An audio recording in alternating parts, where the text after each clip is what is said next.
Center for Social Action is the Office of Social Work for the Archdiocese of Mumbai. And so we work through the network of our churches and religious institutions across Mumbai, Thane and Raigad. In the usual course of our work, we have various social work projects that we run for the development of children, for women's empowerment and for community development among various vulnerable groups.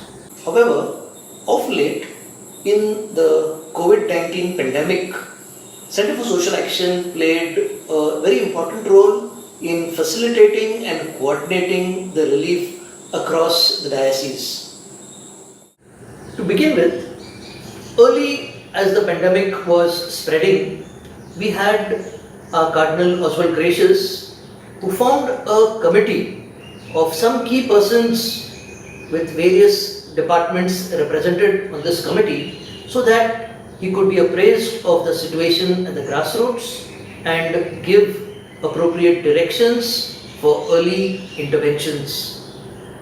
Based on various discussions at this committee, which continues to meet even now twice a week, we had an outreach program planned for people across the diocese. I'm sure all of us are aware of the massive amount of work that the church in Mumbai has done responding to the desperate need of the people. I'm going to share with you one part of that large work that has happened, that part which CSA played as a facilitative, as a coordinating body of the diocese. What we did was, each deanery and each municipal ward was allocated a Center for Social Action staff member who would coordinate with all the churches and the church organizations in that vicinity and also with the non-church organizations in that area. So as distress calls were received, we relayed these calls to the concerned staff member. That staff member would then coordinate with the nearest church or the institution and reach relief to the needy. We were receiving calls from all over. So we had bishops from various dioceses calling up, telling us that their people are stranded. We had migrant help desks which were set up in various states calling us up. We had people who were involved with humanitarian aid and they called us up for support. We had even government officials calling us up and telling us there are people who are in need, can you reach out to them?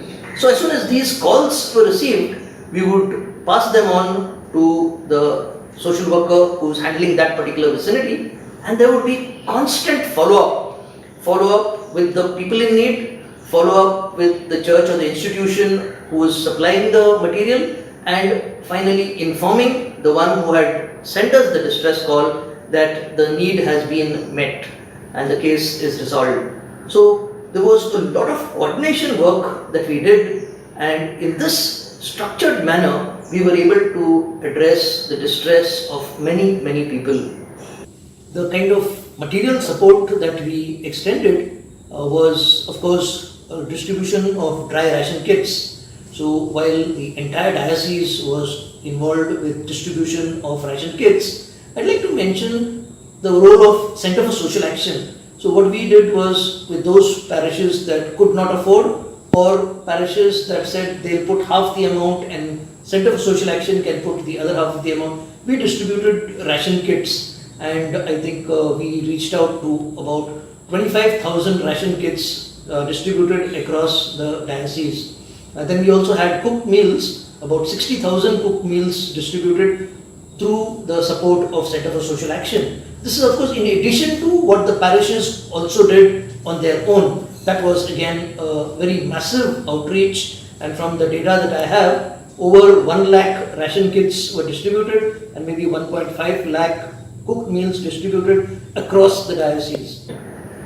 As we mentioned, livelihood was becoming a very significant difficulty, and the farmers, for example, who had grown their vegetables were not able to sell them because of the lockdown. So particularly the farmers at Korai reached out to us, and we picked up their vegetables and distributed them along with our relief material.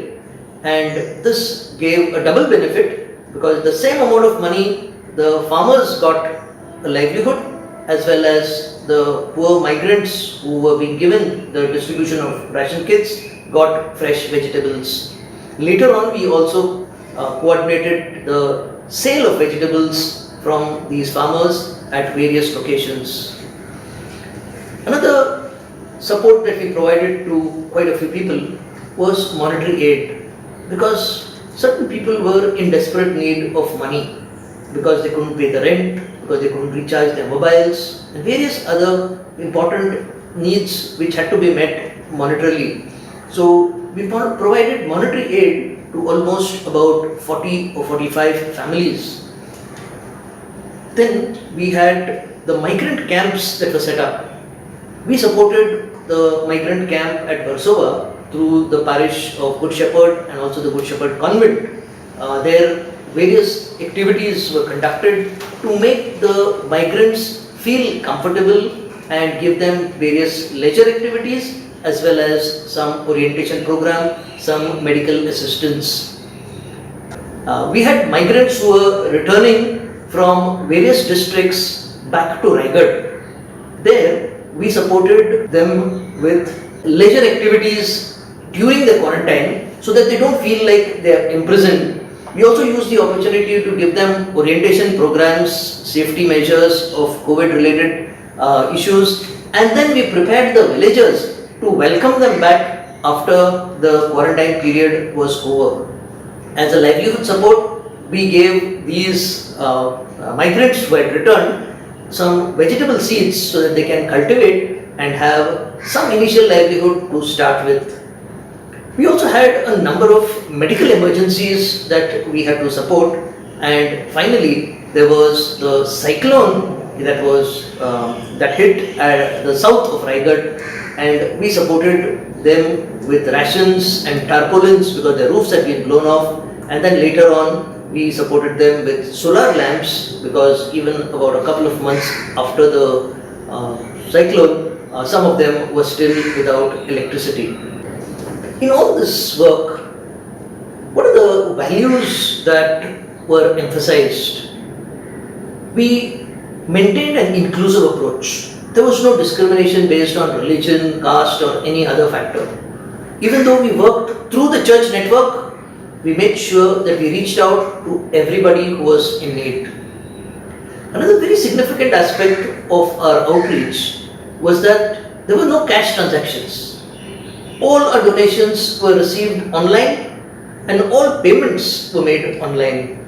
So we had proper invoices from vendors, we made NEFT payments into their bank accounts, we had photographs of the distribution with lists and contact numbers, we had verification phone calls made by our staff to ensure the credibility and authenticity of our outreach. Another important thing that we did was, as soon as the lockdown was opened up, we migrated all our data to the cloud so that our staff could maintain all accounts and issue online receipts from the cloud-based tally software.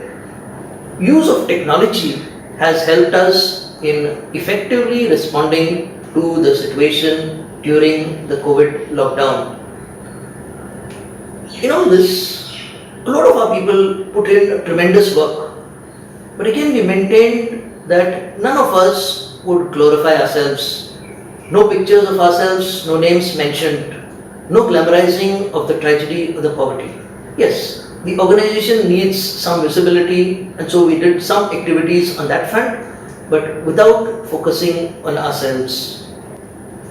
Various challenges that we had to face in this situation. It was too huge a crisis, too huge for anyone to handle. It was unprecedented. We had no idea of how this would be unfolding and what to do next, and yet we did our best in this situation. Another important factor that played on our minds was the insufficient funds. In spite of the amazing generosity of our people, we realized that people were very generous. They gave donations so that we could reach out to so many in need, and yet the need was so massive that we always were finding it that we had insufficient funds to meet the large needs of the people. COVID safety measures were a concern and also a deterrent. We were concerned also about the safety of various people who were involved in the distribution, maintaining law and order, and so many other issues. Another difficulty we faced was the duplication of aid. So many groups were distributing, and some groups were getting again and again, others who were really in need were not getting it. So we realized that there's a need for coordination. What we did was, Center for Social Action took the lead in coordinating the various church and non-church based organizations, bringing them together and coordinating who distributes to which group of people. However, it was very difficult to identify who is the most needy. Because everyone was in need and everybody is saying, if you're giving them, why not giving us? We realized that yes, people were all in need, but we did not have enough to give everybody. So these were our challenges through which we have struggled. Looking ahead, we are far from the pandemic being over, and as we are moving to the unlock phase of this situation, food security still remains an issue for many. We are continuing with the distribution of ration kits in various pockets of poverty.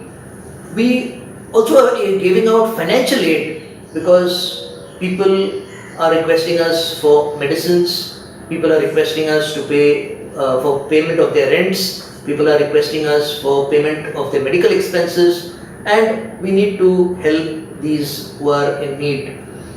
We are doing a lot to support people with their livelihoods, with vocational skill development. We are encouraging micro-entrepreneurship, and all this by connecting them with various government schemes.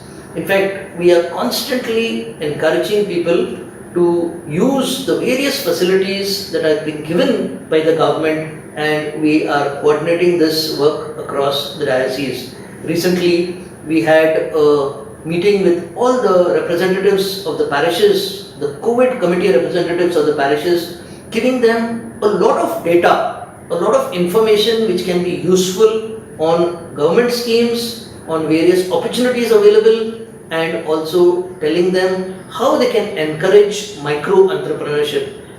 So for example, we've been conducting training programs for domestic workers and telling them they can build up a certain skill set to maintain COVID safety, and then we hope that their employers would feel safe to welcome them into their homes. Similarly, they themselves will feel confident that they will not get infected because they are maintaining the best COVID safety practices. We are also looking at how we can train teachers to continue with their tuition classes, particularly the lower income group whose only income was from the tuition classes. We are teaching them to use the online means and get some kind of income. We are looking at running courses, maybe for retail sales, maybe housekeeping, hospitality, and so many others, so that we can have some kind of job placements for people who are desperately looking for some income in this difficult situation. In all this, my dear friends, we've had tremendous support from all our people.